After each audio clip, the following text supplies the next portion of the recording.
For generations, marriage proposals have followed a familiar script. The man asks, the woman answers. It's been seen as romantic, traditional, and of course, it's expected. But as gender roles evolve and women gain greater independence and confidence, that expectation is being challenged. More women are choosing to propose themselves openly and apologetically, but also frowned upon in certain parts of society. To some, this is bold and empowering, a clear expression of equality. To others, this feels unconventional or even inappropriate, disrupting long-standing expectations about courtship. The question today, is it bold or inappropriate for women to propose marriage? Helping us on this one is Letlhogonolo Mosuwe, who is a social commentator. We're also joined by Asabi Olorinniyi, who is a cultural consultant and media personality. Good day, everyone. Thank you for joining us for this very interesting debate today. Let's start with you, Letlhogonolo. What's your take on the question? Good morning, and thank you so much for having me, Ben. And it's a pleasure as always. And really and truly for me, when you think about the context of this question, I really have to stand and, frame it from one, it can be and should be considered something that is bold. But two, that boldness really comes from understanding what exactly is a proposal, right? Because before we can argue this notion of culture, we need to ask ourselves, is a proposal about power or is it about partnership? Because here's the thing, a proposal really isn't anything, it's not a declaration of dominance. What it is really is a question. It's the same as, how are you? How are you doing? Will you marry me? There's a response, yes or no, and so questions are exactly that.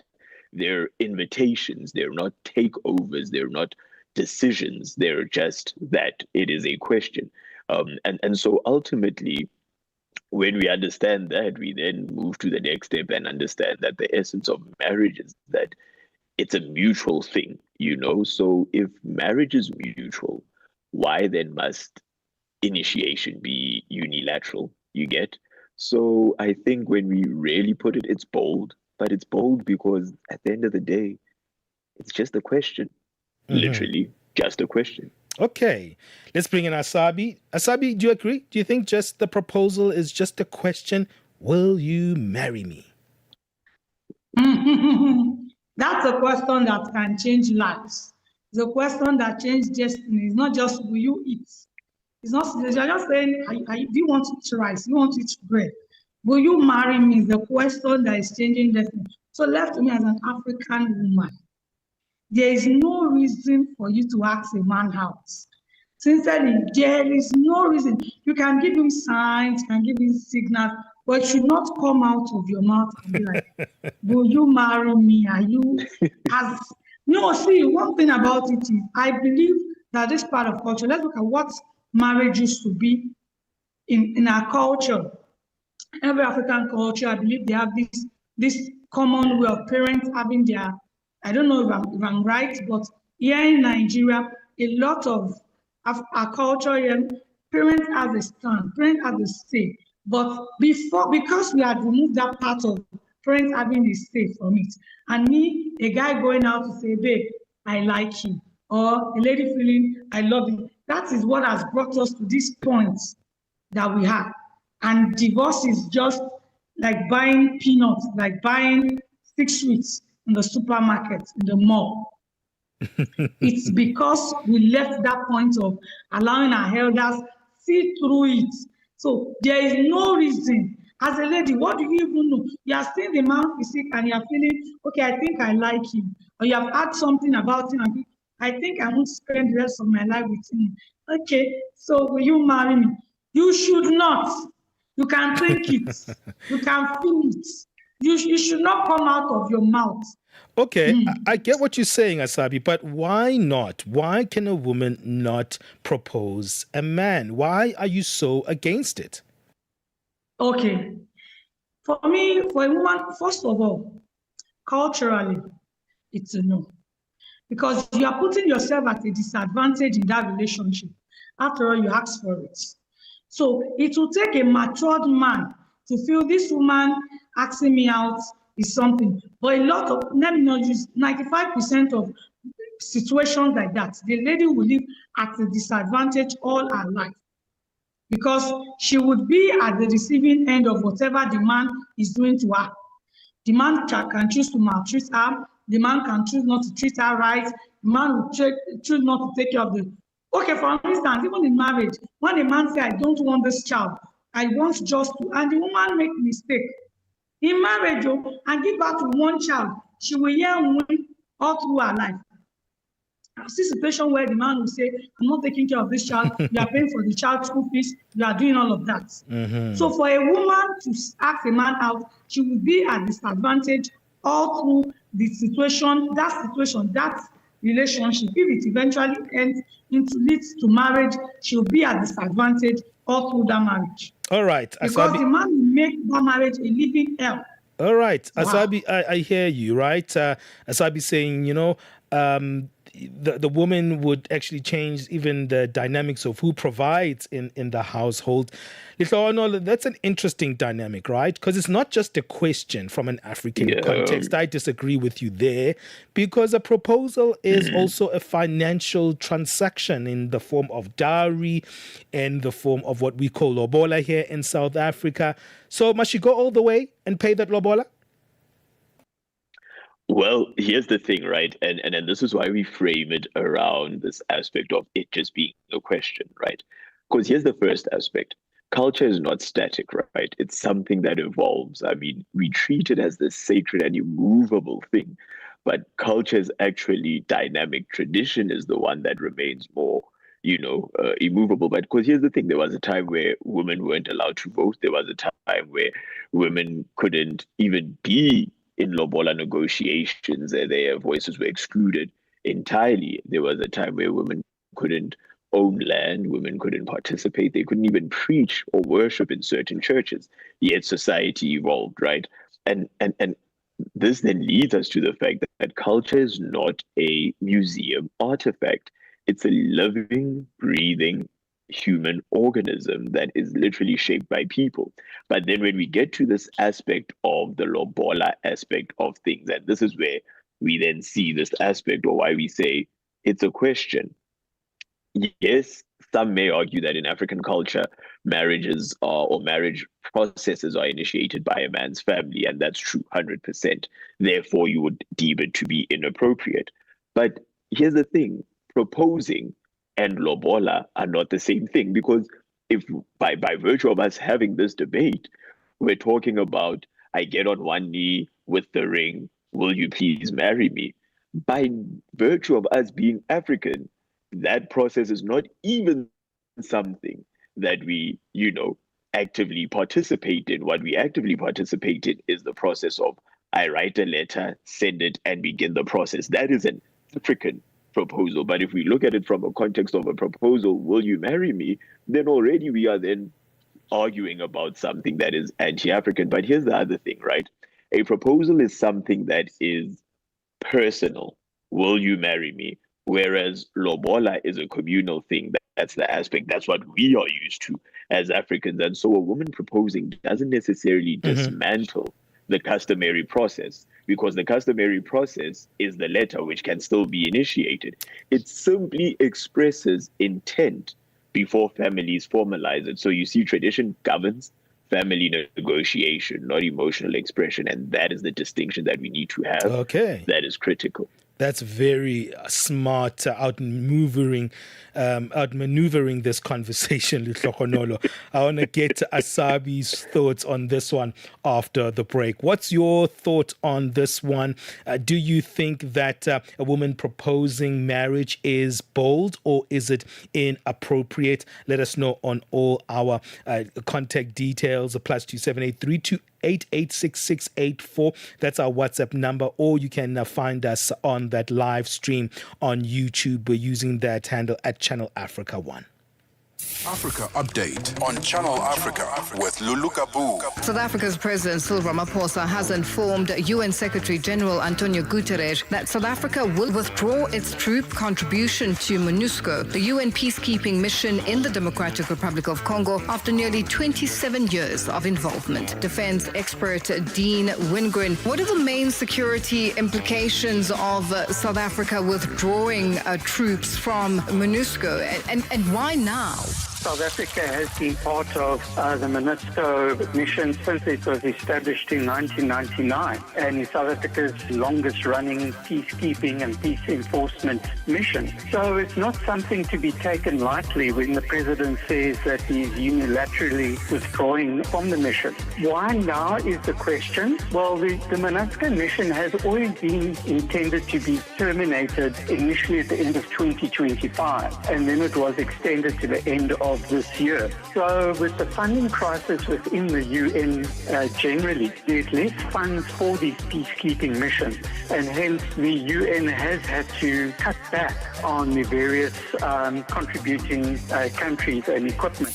Africa Update with Lulu Kabu, 12 to 1 p.m. Central African Time. Keeping you on the know and on the move. Hey, it's 22 minutes past 10 o'clock Central African Time. We're having this interesting debate, very remarkable, and I'm not sure how many of us would be accepting of this and how many of us would actually say it's wrong. What's your take? Is it bold or inappropriate for a woman to propose marriage? We're debating this one today with Letlhogonolo Mosuwe and a social commentator. Before we went to a break, Letlhogonolo was arguing that, look, this is all about just expressing your intent, expressing your feelings when you propose. So a woman has the right to do that. It should be separated from the traditional dowry or lobola, where, of course, it's the man's duty to do a lobola. Asabi Olorinniyi is a cultural consultant and media personality saying, no, this changes even the multiple dynamics of a man even providing in the household. Asabi, what's your take on Letlhogonolo saying, you know what, it's a different thing when a woman proposes than when a man has to now go to the household and ask the woman's hand at marriage. Do you think those two things are separate, or do you think the woman must go all the way with the proposal as well as paying for the dowry? So this is Africa, like what sorry, I might not be able to pronounce the name well, but it's my friend. Sure, what my friend just sure. mentioned it. What he just mentioned the other time, this is Africa. The fact that, okay, peradventure, they went ahead, the lady proposed to the guy and he accepted. The guy will have to go to her house, because I don't want to imagine, I don't know an elderly African man would accept a lady coming to say, we are not Indians, we are not Chinese. Coming to say, I have come to pay my husband's dowry. No, we don't do that. The man will still have to go on with the process of paying the lady's dowry. And I've heard of situations where after they had issue, the lady had to tell me, and you won't believe, I bought my wedding rights. I was like, are you okay? You have to buy it yourself and set it up. Because we're in a civilized world, we have some people that do that as job. She paid those people to set up our own wedding rights. Like, I don't get it. So the man did nothing because she wanted the marriage. So that is happening. But my point here is that it's not right. Left to me, it's not right. You can actually support in that process. That is if the two of you are on the same page. But for you asking a man out or paying a man that you can't pay a man down. This is Africa. Mm-hmm. You don't do that here. So why then go ahead to propose to the man if you know you are not paying his dowry? So let's follow the due process and let's get happy home. All right, Letlhogonolo, Asabi saying this is Africa here, man. We don't do that. Huh? We don't do such things. And look, I mean, I get where she's coming from, and I think we need to understand this aspect. Culture does deserve respect, right? And there are a number of communities that feel strongly about traditional roles, and that's valid. But in the end, cultural discomfort does not necessarily automatically equal cultural violation. Culture is something that should not be weaponized, but rather engaged with. And yes, it is Africa. And the thing about it being Africa is the fact that this is the youngest continent on the world. So, when you take the median age of people within the continent in comparison to other continents, there is a growing we are getting younger, whereas the rest of the world, Australasia, Eurasia, Europe, North America, South America, are getting older. So what does that then mean already? It means that there is already then a shift in terms of certain things and how they happen. Secondly, this is also with that aspect, this is the generational. Africa is getting younger. And so as a result, there's already a shift in terms of how many people, especially this generation that would be getting married now, your millennials, your Gen Zs, there's a shift in how they perceive and see things. So as a result, we then come to realize that, yes, it is Africa. But then you get to a certain situation. For example, when you fuse all of these together, is the understanding that I may be African, but I may decide to go and propose to a white person. I might be in a relationship with someone who's white, who does not necessarily have the same beliefs or practices culturally as I would. They may not necessarily believe in the whole aspect of lobola or the dowry, as one would say. Does then that make me any lesser than, or does that make the union lesser than? I'm African in that aspect. So whilst there is a space for the understanding of culture and what it means, we have to engage it. And the fact of the matter is, we cannot shy away from that level of discourse, especially because, as I say, in the framing of this, it's a question. And if we look at it, we separate the true, and perhaps it's a question to be had on another day to say, which counts as the proposal? Me getting on one knee because that's what we want in this day and age, right? The flowers, the cutesy aspects of it all. Or is it me sending the letter? And once we create the distinction between those two, then we can then be able to say, but this is Africa. Also, Asabi, there's the thought of, women are more liberated today. African women are more empowered. They are getting their way in terms of in the business world, in the social context. Things are a little bit more different with women being more empowered. Are you not taking that empowerment away from them when you're saying, no, they shouldn't propose? It's so different things. Women are being empowered now. Women are making it where we are making money. We are doing fine, which is good. But you can be fine on your own. You can be fine. You are a coin in waiting. If you are single, as a lady, you should be doing well to attract that crown for your head. So that is the point. You should be doing well to attract, not stooping so low to feel like, okay, I like you, I want to ask you out. If you understand your self-worth, are you so tired of being single for you to now think of asking a guy out? No. If you know your self-worth and you know who you are, you know what you carry, my dear, you will know it's those guys that will come asking you out. Not thinking of, I want to start them. Fine, it's happening. Just, okay, I like this guy and he's not liking me. I tend to start spending, and I don't dispute that fact. Right from onset, there are ways to show signs. I said it earlier. There are signals, but not you kneeling now. You saying it, popping that word out. Will you marry me? All right, Asabi, we have to leave it there, unfortunately. Very interesting views coming from both of you. Thank you for giving us your time. Ending that debate was Asabi Olorinniyi, who is a cultural consultant and a media personality. Also, we heard the debate being started by Letlhogonolo Mosuwe, social commentator. What's your take on it? Thank you, Letlhogonolo. Thank you, Asabi, for joining us on this one. Thank you so much.